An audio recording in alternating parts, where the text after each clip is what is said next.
أعوذ بالله من الشيطان الرجيم كل نفس ذائقة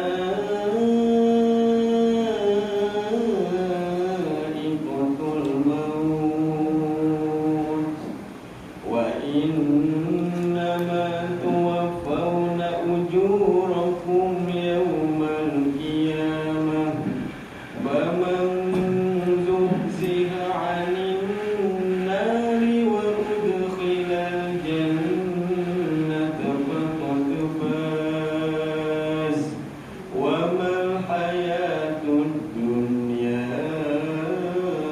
إلا متاع الغرور. Setiap yang bernyawa zaiqatul maut pasti akan merasakan yang namanya kematian. Dan sesungguhnya pada hari kiamat sajalah disempurnakan amal-amalmu, maka barang siapa yang diselamatkan dari azab neraka dan dimasukkan ke dalam surga, maka sungguh dia adalah orang yang beruntung. Dan tidaklah kehidupan dunia melainkan kesenangan yang menipu.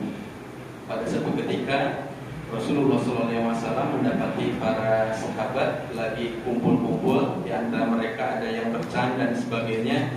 Kemudian Rasul memandang mereka dan mengatakan, lau ta'lamu nama a'lam la tuhittum qalilan wa la bakaitum katsiran. Seandainya kalian mengetahui apa yang aku ketahui, apa yang aku rasakan, niscaya kalian akan sedikit tertawa dan banyak menangis. Maka Rasul melanjutkan, akthiru min dzikri hadhil ladzat, perbanyaklah kalian mengingat pemusnah kelezatan. Maka para sahabat bertanya, apa itu pemusnah kelezatan? Qala al-maut. Dalam satu riwayat ada seorang laki-laki dari Ansor, orang Madinah, datang kepada Rasul bertanya, ya Rasulullah, ayun minin akyas, orang mukmin yang bagaimanakah yang paling pintar, paling cerdas? Maka qala Rasulullah SAW menjawab, aqdaruhum lil mauti dzikran wa ahsanuhum lima ba'da isti'dadan ulaika akyas. Orang mukmin yang paling pintar adalah mereka-mereka yang paling banyak mengingat-ingat kematian, sekaligus banyak mempersiapkan diri menghadapi kematian dengan amal saleh, yang senantiasa banyak mengingat-ingat bahwa suatu saat nanti akan dimandikan, akan dikafani, akan disolatkan, akan dimasukkan ke liang lahat dan dimasukkan ke dalam satu tempat yang ukurannya kurang lebih 1,5 meter saja. Maka ke dalam kitab Tazkirah yang ditulis oleh Imam Al-Qurtubi ada kutipan gitu kan, kasih saja. Man aksara min dzikril maut wa min salasati asya, siapa orang yang banyak mengingat kematian maka dia akan mendapatkan 3 kemuliaan. Yang pertama adalah tahjilul taubah, dia akan mempercepat taubat, wa qanaatul qalbi, hatinya qanaah, wa nasyatu bil ibadah, dan juga semangat dalam melaksanakan ibadah. Ini sebagai pengantar, jadi langsung aja kita mulai untuk mengkafani. Dan saya rasa untuk mengkafani nggak pakai meja aja, boleh dipinggirkan mejanya, langsung kita praktek di ini ya, biar jelas bahwa. Dan untuk relawannya manusia asli ya, nggak pakai boneka. Ya siap-siap. Yang mau jadi relawan.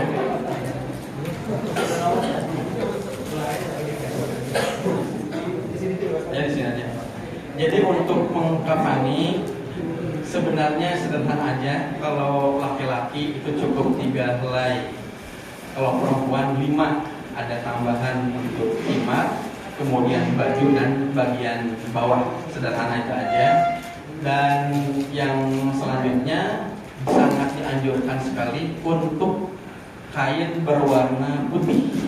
Sangat dianjurkan aja warna putih. Jika seandainya tidak ada sama sekali silakan, tapi pasti ada gitu. Langsung saja kita mulai ini. Pak Jamaah, ini belum ada potong-potong ya? Oh sudah. Baik. Untuk kain kafan, yang pertama itu kita siapkan tali 5. Potong tali 5. Nah, langsung aja deh kita praktek biar ada gambaran gitu ya. Buat kain potongan tali 5. Jadi jenazah lo dimandikan. Jadi ketika jenazah itu dalam kondisi dimandikan, di waktu yang bersamaan harus ada tim lagi menyiapkan kain kafan, sehingga udah selesai, udah kering, langsung dibawa. Jangan sampai yang memandikan jenazah mereka yang membuat kapan juga mereka gitu kan. Baik, boleh aja sembarang kain, ya. Kainnya agak panjang ya. Kita buat tali dulu 5 ya.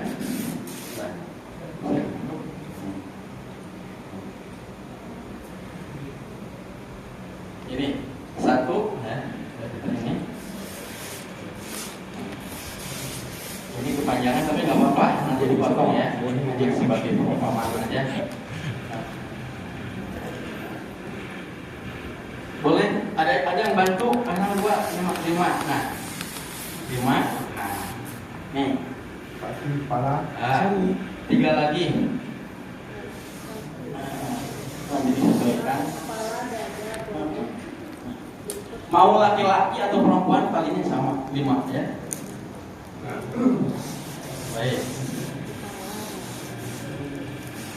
Baik. Selanjutnya ini udah 5. Jadi kalaupun misalnya Bapak Ibu mau ya, sebelum ada tali 5 itu di bawahnya ada kasur busa atau ada tikar, boleh-boleh aja. Jadi nggak langsung ke lantai. Jadi tikar dulu, kemudian tali gitu kan, atau tikar, kemudian ada kasur kecil, kasur busa kecil, atur-atur aja. Ini hanya teknis.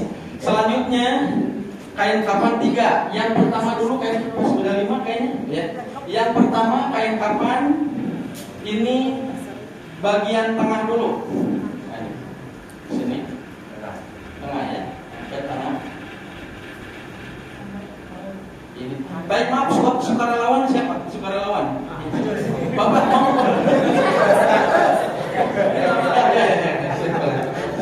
Coba. Nah, ini sebentar dulu. Jadi nanti jenazah itu diukur dulu, ya. Apakah jenazahnya anak kecil, remaja, atau orang tua tingginya. Jadi kalau bisa itu si kain kapan itu ya sejengkal lebih di atas kepala sama sejengkal di atas bawah. Bapak boleh Pak tiduran dulu di sini Pak ya. Langsung aja. Bapak tiduran di sini. Kepala di sini Pak. Ya. Kepala di sini. Nah.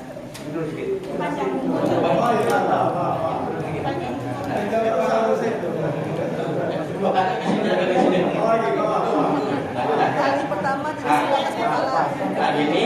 Jadi ini segini Pak ya, segini kepala, kemudian segini. Nah, pada boleh segini Pak, potong. Diukur, dilebihkan. Baik. Baik Pak, boleh ke dulu Pak. Boleh dulu. Jadi kain kapannya segini. Nah, kemudian 2 lembar lagi.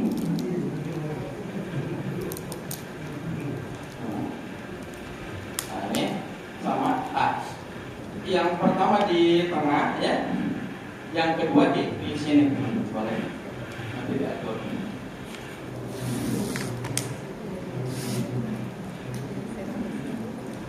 Ini 1. Nah.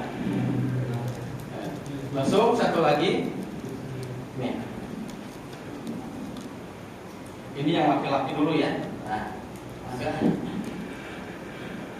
Ini di sini. Nah, coba ini agak ketemu dulu Pak. Ya, 1 lagi. Ini.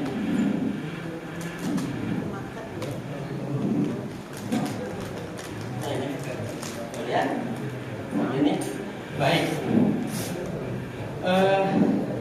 Baik, ini udah selesai. Nah, sekarang jenazah itu kita bayangkan di atas pemandian dalam kondisi ditutup ya pakai batik. Mak Bapak bisa tiduran? Mana tadi supir lo? Enggak, jangan dulu tiduran di sini Pak.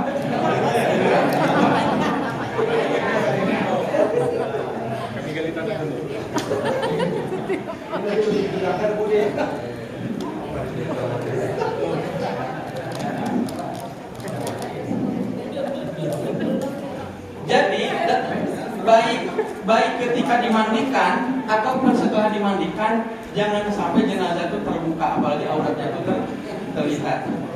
Tutup Pak ya.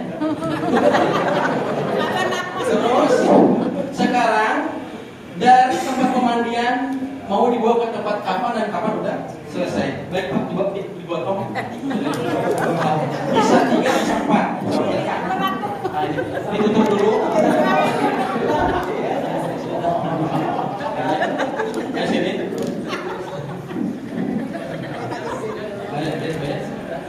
Terus agak naik ke atas, agak naik.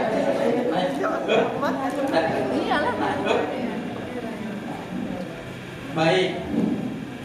Jadi kita lihat di sini, ini adalah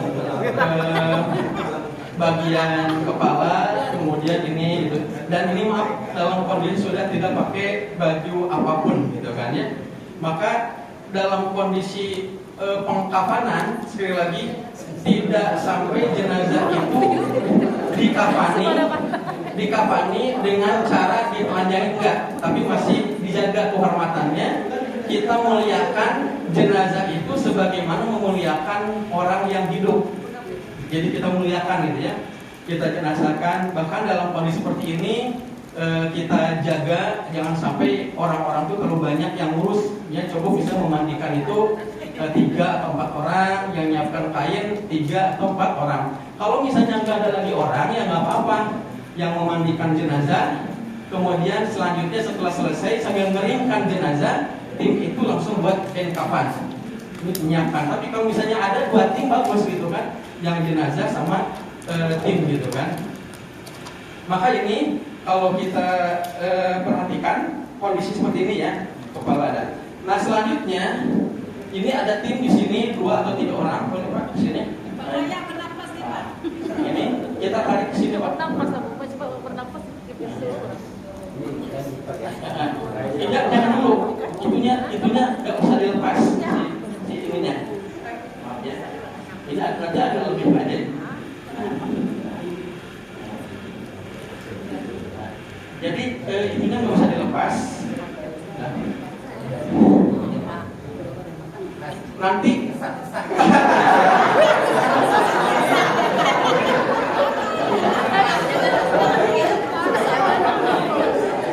jadi Bapak Ibu sekalian, dalam kondisi seperti ini kain batik masih tidak di ini ya, tidak di. Dan ini nanti mah ini kan dibuka ya. Tapi kalau nanti tetap ditutup. Kalau sekarang katanya nggak bisa napas. Kalau nanti kasih emang udah nggak napas lagi. Nanti dipaskan. Nanti juga untuk kain kafan itu lihat lebar-lebarnya. Kadang kalau misalnya orang meninggal itu gemuk ya, nggak bisa lebarnya kayak gini. Mungkin lebarnya harus lebih lagi. Kalau ini untuk kain yang ukurannya kayaknya untuk remaja cukup ini ya. Kalau misalnya ini gimana masih belum cukup ya bisa disambung lagi gitu kan, ya bagainya.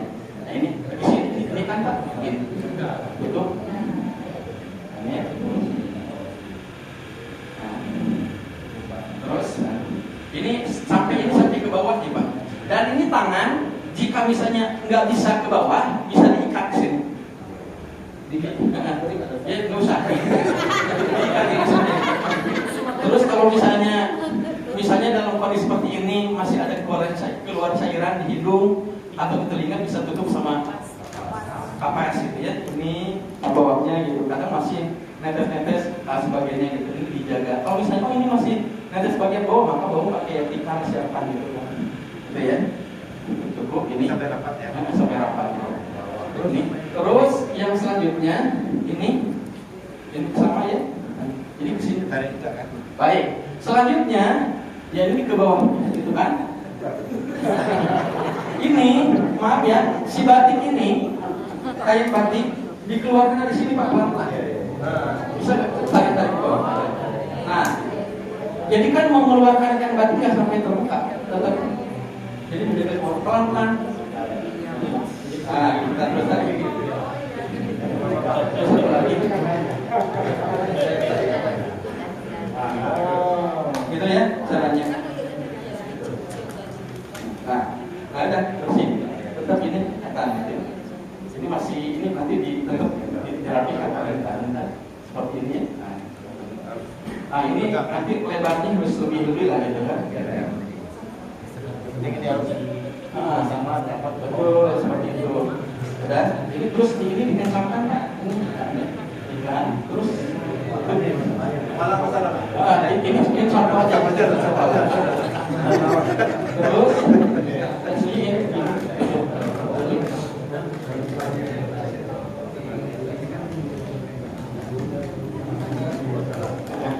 ini Bapak, ini kain kafannya dari mana? Jodoh. Nanti kain kafan itu ada beberapa jenisnya. Misalnya, Pak mau beli kain kafan ukuran anak-anak, nah gitu. Ada ukuran remaja, ada ukuran orang tua, ada juga yang jumbo, yang gemuk nanti ngambil aja, gitu sesuaikan. Jadi kalau misalnya yang paling bagus itu yang agak tergantung jenazahnya, ini jenazahnya ukuran apa? Jadi ini kalau ini termasuk kecil ya. Ini hanya contoh aja. Udah gitu. Terus yang selanjutnya, kalian selanjutnya itu kan tali ya. Jadi tali itu kan ini.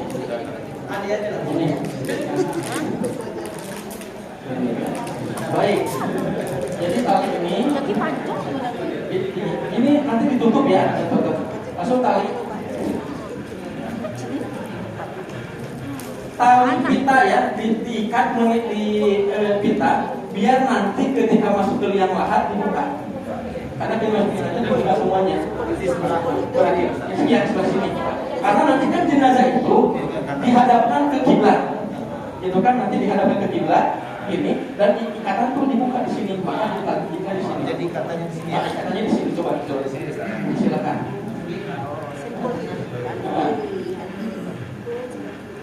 Sebelah sini ya, Ustaz ya? Iya. Nah, ini boleh ikat. Nah, ini di jelas.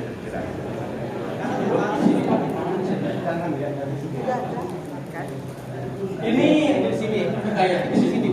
Iya. Jadi ini pentali sama pengkapan ini hanya sekedar materi dasar aja, nanti praktek sendiri aja. Oh di sini ya. Karena ada.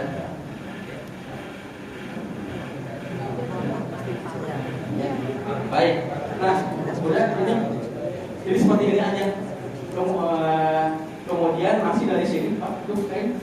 Nah, ini boleh tutup lagi gitu. Kalau misalnya mau ya buka begini gitu kan ya, gitu ya. Nah, ini contoh gitu. Nah, ini selesai. Udah selesai nih kayak kapan itu? Sholat kali. Nah, kalau untuk perempuan tinggal tambah aja kayak tadi 3, cuma nanti tambah lagi kain, tambah lagi ini kerudung yang buat segitiga, kemudian rompi. Jadi nanti itu buat semacam 2 kain begini ya, dilubangin kepalanya sehingga nanti dimasukin kepala sama ini bawahan dan ikat. Kalau laki-laki pakai sarung enggak perlu, udah gitu aja. Nah, perlu begini aja, gitu aja. Udah gitu ya Pak. Baik, bayangan. Mas, Pak ya? Pak, jangan dulu Pak. Baik Pak. Jadi ini nanti saya ada makalah. Saya nanti filenya akan saya kirim ke pengurus, di print aja atau dibagi-bagi aja. Ini udah selesai pengkafanan. Selanjutnya adalah untuk menyolatkan. Untuk menyolatkan itu 4 takbir. Takbir untuk laki-laki dan perempuan sama aja. Cuman bedanya kalau laki-laki itu pakai hu, kalau perempuan pakai ha, jenazah seorang. Kalau misalnya 2 rumah, kalau misalnya banyak lebih dari 1, laki-laki hu, kalau perempuan benar. Tapi rata-rata selama ini menyolatkan jenazah satu-satu ya di perumahan itu ya, kecuali kalau kita umroh haji biasanya setelah selesai sholat subuh, zuhur, asar, maghrib, isya itu jenazah itu kadang 2, 3 gitu, seperti itu. Dan kalau untuk laki-laki imamnya di sebelah mana? Imamnya di mana? Di sini ya. Kalau perempuan di sini imam sholatnya gitu kan ya. Siapa yang berhak jadi imam? Kalau yang paling berkas itu adalah keluarga. Kalau yang wafat itu adalah ayah, maka anaknya. Kalau anak ayahnya. Tapi kalau tidak ada sama sekali siapa aja lah, misalnya imam ataupun tokoh masyarakat seperti itu. Dan di sini ada ada ketentuan-ketentuannya seperti misalnya kalau misalnya niat gitu kan ya. Kalau jenazahnya laki-laki, usolli ala hadzal mayyiti fardhon lillahi ta'ala. Niat saya melaksanakan sholat untuk mayat laki-laki ini fardhon lillahi ta'ala, ini ada nanti aja. Kalau yang perempuan mayyitati perempuan gitu ya. Kemudian yang selanjutnya berdiri. Kalau misalnya nggak mampu berdiri, pakai kursi roda boleh nggak? Dia nggak bisa berdiri, boleh nggak sholat jenazahnya duduk? Boleh gitu kan ya. Kalau misalnya nggak bisa apa-apa lagi.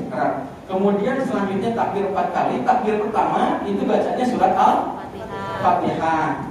Kemudian takbir kedua baca sholat minimal Allahumma sholli ala sayyidina Muhammad wa ala sayyidina Muhammad, atau yang lebih utama sholawat Ibrahimiyah. Allahumma sholli ala sayyidina Muhammad wa ala sayyidina Muhammad kama sholli ala sayyidina Ibrahim wa ala ali sayyidina Ibrahim, terus sampai akhir sebagaimana sholawat Ibrahimiyah dalam sholat kita. Kemudian yang selanjutnya takbir ketiga doa. Ada versi pendek, ada juga versi panjang. Kalau versi pendek, Allahumma, kalau jenazahnya laki-laki ya, Allahumma gfir lahu warhamhu wa'afihi wa'fu anhu. Kalau perempuan, Allahumma gfir laha warhamha wa'afiha wa'fu anha. Ya Allah, ampunilah dia dan rahmatilah dia, gitu. Maafkanlah dia, wa'fu anha, dan juga maafkanlah, gitu kan, jenazah gitu. Kemudian selanjutnya bisa juga yang versi panjang, terserah. Ini dihafal. Kalau versi panjang itu Allahumma gfir lahu warhamhu wa'afi wa'fu anhu wa akrim nuzulahu wa wasi' madkhalahu wa ghsilhu bil ma'i wasal wal barad wa naqihi minal khotoya kama naqaita saw al abyad minad danas wa abyul hudaran khairan min darihi wa ala khairan min ahli wa zawjan khairan min zawjihi wa adkhilhu jannah wa anhu min adzabil qabri wa min adzabin nar. Itu yang versi panjang. Itu nanti filenya ini saya berikan. Jadi tinggal dibaca, dihafalkan seperti itu. Kemudian kalau takbir keempat doa lagi. Doanya apa? Allahumma la tahrimna ajrahu wa la taqina ba'dahu wa fir lana. Kalau jenazahnya laki-laki. Kalau jenazahnya perempuan, Allahumma la tahrimna ajraha wa la taqina ba'dahu wa fir lana wa laha. Allahumma la tahrimna ajrahu, ya Allah, jangan kau haramkan kami dari pahalanya, wala tabtina, dan jangan kau berikan fitnah pada kami ba'dahu, setelah dia meninggal, waghfir lana walahu, dan ampunilah kami dan juga ampunilah dia. Langsung salam. Jadi Allahu Akbar, Allahu Akbar, Allahu Akbar, Allahu Akbar, salam. Assalamualaikum warahmatullahi wabarakatuh. Setelah salam boleh langsung dibawa, boleh juga berdoa lagi. Misalnya mau doa lagi ya, misalnya doa lagi, baca Al-Fatihah lagi, baca doa-doa lagi, doa selamat lagi, doa khusus lagi, itu diperbolehkan. Jadi itu mah mau ada silakan, enggak juga enggak apa-apa. Yang penting sholat jenazahnya itu selesai dari takbir sampai salam sudah selesai. Selanjutnya mau ada tambahan amal lagi, mau ada pidato lagi, gitu kan ya. Misalnya siapa yang jenazahnya dihutangi, kami anak-anaknya ahli waris siap untuk bayarkan hutang. Kemudian ada pengumuman lagi dan sebagainya. Seperti itu ya. Itu baik, alhamdulillah. Itu untuk menyolatkan. Kemudian selanjutnya menguburkan jenazah. Menguburkan jenazah itu tidak boleh dangkal dalam, minimal itu ya sekitar 1,5 meter lah, atau lebih dalam lagi boleh. Atau kalau kita ibaratkan tuh lihat tingginya orang, tingginya itu sekitar tinggi segini tambah kalanya lebih lah gitu kan, lebih ke dalam. Tujuannya apa? Supaya tidak dibongkar oleh binatang buas. Tidak gampang, atau misalnya tiba-tiba ada banjir sebagainya kan gitu, hancur sebagainya, jadi agak ke dalam. Nah, jadi gini, ada tim yang memandikan jenazah, di waktu yang bersamaan ada tim yang mengkafani, di waktu yang bersamaan ada tim di pemakaman lagi menggali. Jangan sampai dulu yang memandikan dia, mengkafani dia, menggali kuburan dia juga, gitu kan?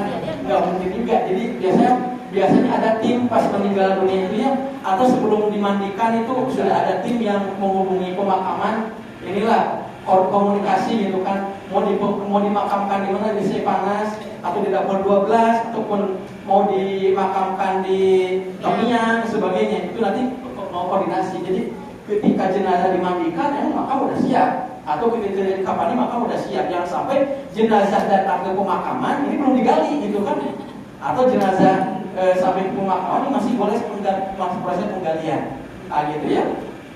Kemudian yang untuk menguburin jenazah ya kalau bersama anggota keluarga, jika nggak ada ya siapa aja lah gitu ya.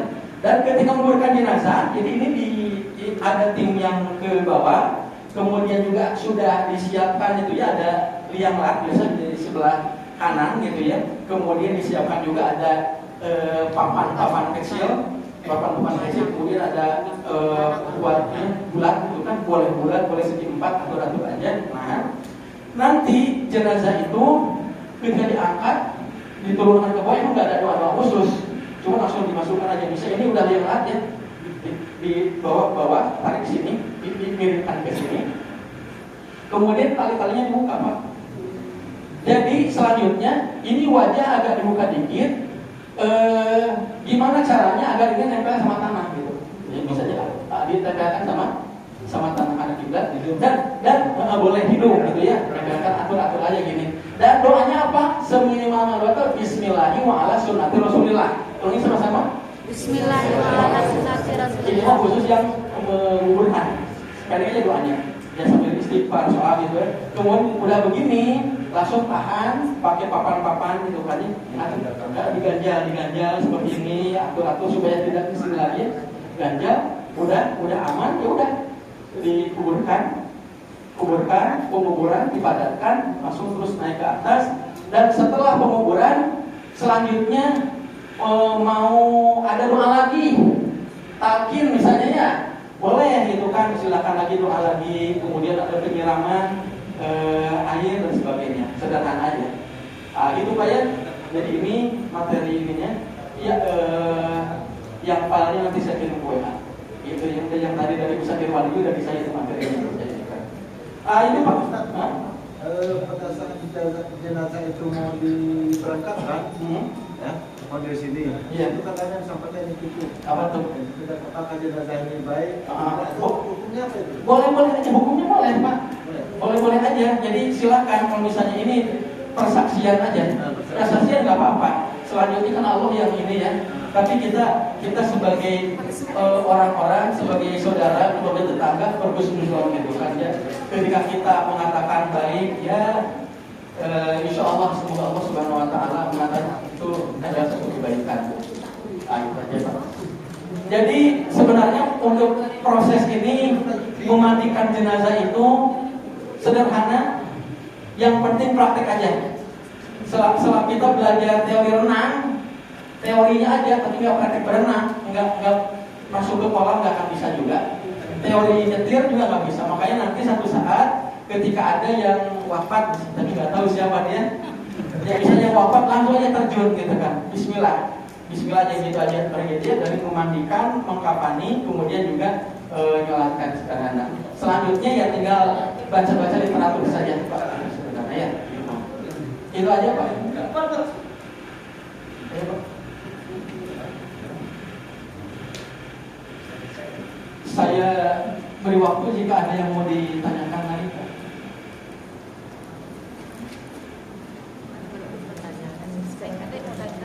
Ada ditanyakan lagi? Iya,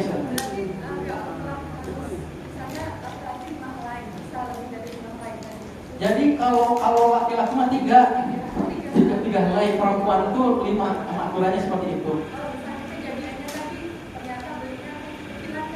Disambung aja, dijahit sambung, jadi lebarnya agak besar, gitu ya. Jadi lebarnya agak besar ini nggak akan bisa nih airnya gitu kan ya, gitu ya. Jadi bukan ditambah kainnya, tapi dijahit, disambungin. Jadi lebarnya lebih besar. Ya. Proses apakah ada atau sudah dibacakan doa khusus? Langsung saja untuk pengkapanan tidak ada doa khusus Pak. Tapi kalau misalnya yang mengkapani sambil doa, sambil zikir, sambil sholawat nggak apa-apa gitu ya. Jadi tidak ada doa khusus. Tapi kalau dia inisiatif pas main kain kapan sambil baca sholawat, sambil zikir, sambil istighfar, nggak apa-apa deh. Sambil ngobrol kan ada banyak kain kapan sambil ngobrol kan. Seperti itu Pak ya. Jadi insya Allah mudah lah gitu. Yang perlu dihafal mah ini Pak, doa sholat aja. Doa sholat jenazah, kalau takbir pertama, kedua, Al-Fatihah, Al-Fatihah sholawat itu sudah hafal ya, tinggal takbir ketiga aja kayak Al-Mufilahu yang versi pendek atau yang versi panjang. Itu aja, doa-doa sederhana aja, gitu ya, mudah insya Allah. Ada lagi? Silakan Pak. Pak, pas Pak, itu yang dikasih tangan itu di muka sama kaki atau Yang di mana Pak? yang di pemakaman? Oh, yang muka, yang ini ditampilkan muka, kemudian kaki kan dibuka juga. Iya, tampilkan aja gitu kan, seperti itu. Kalau yang paling dekat aja gitu kan. Tapi kalau ini kan dibuka semua, karena tali-tali kain kapan dibuka pas masuk ke liang lahat itu. Iya, dibuka semuanya. Gitu.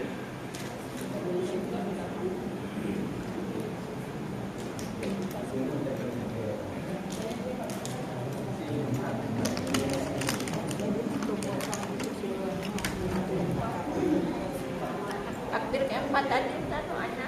Apa yang mana? Takbir keempat doanya. Takbir keempat itu mah pendek Bu. Allahumma la tahrimna ajrohu wa la taftina ba'dahu wa firna walahu. Itu filenya Bu ya, saya akan share ke Pak Ustadz ini ya. Nanti dikirim aja ke masyarakat itu. Ini ya, ada doa-doanya ya. Jadi Ibu tinggal baca-bacanya. Ada lagi Pak? Silakan.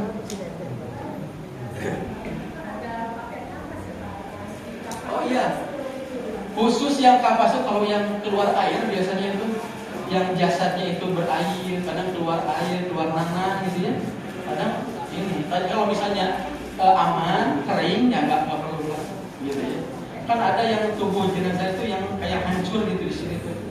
Karena udah lama tidur kayak orang stroke, lumpuh, nggak ngapa-ngapain itu udah.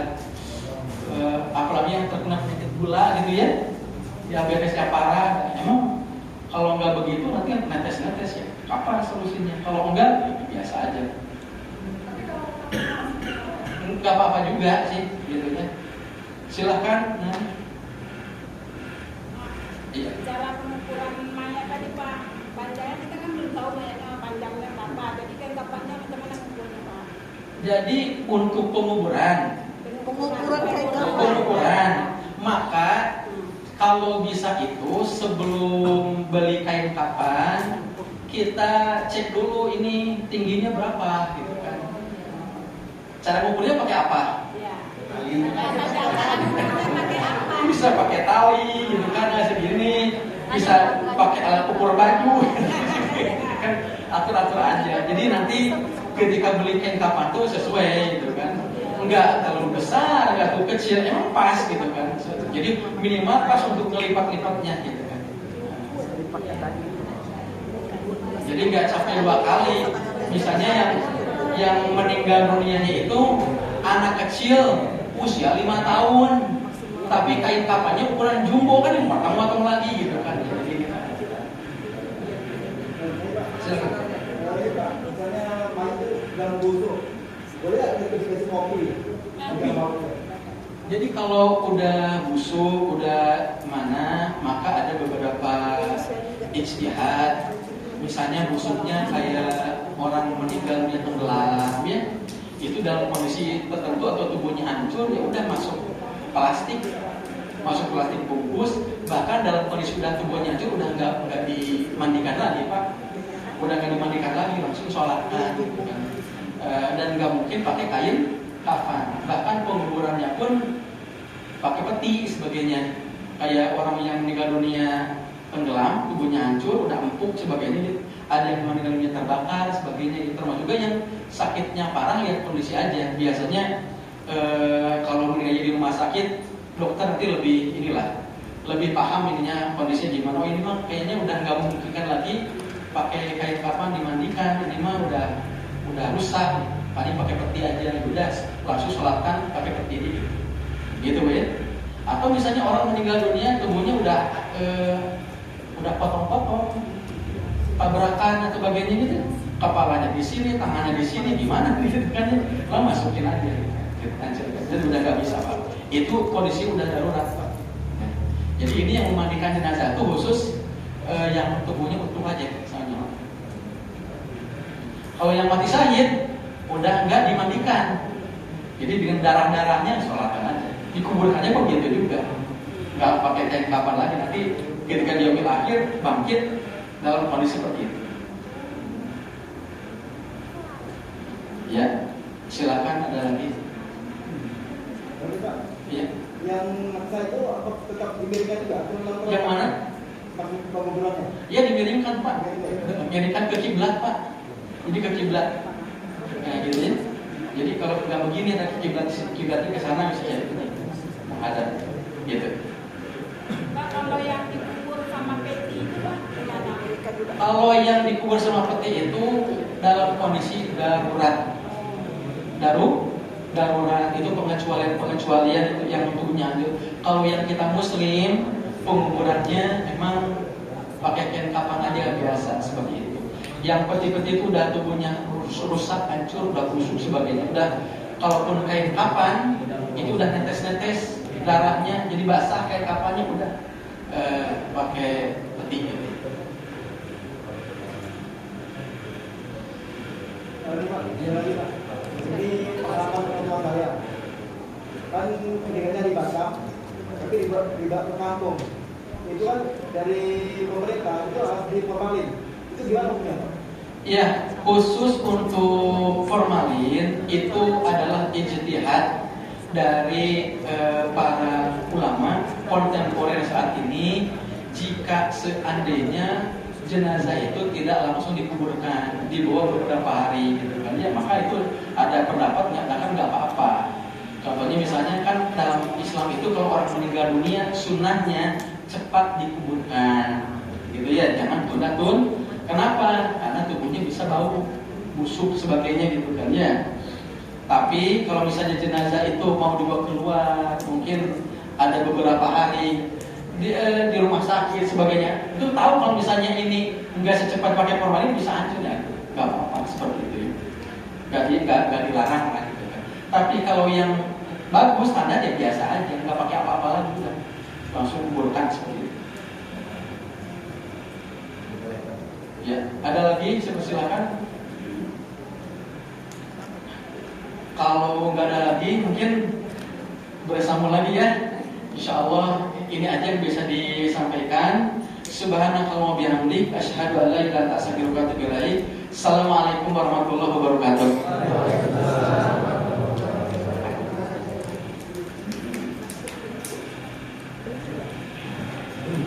Itu tadi Bapak-Bapak Ibu sekalian, kita lalui bersama selama kurang lebih 2,5 jamnya, yaitu pelatihan penguruskan jenazah atau penyelenggaraan jenazah. Mudah-mudahan ada manfaatnya, ilmunya bisa diterima dan kemudian akan diamalkan di kemudian hari.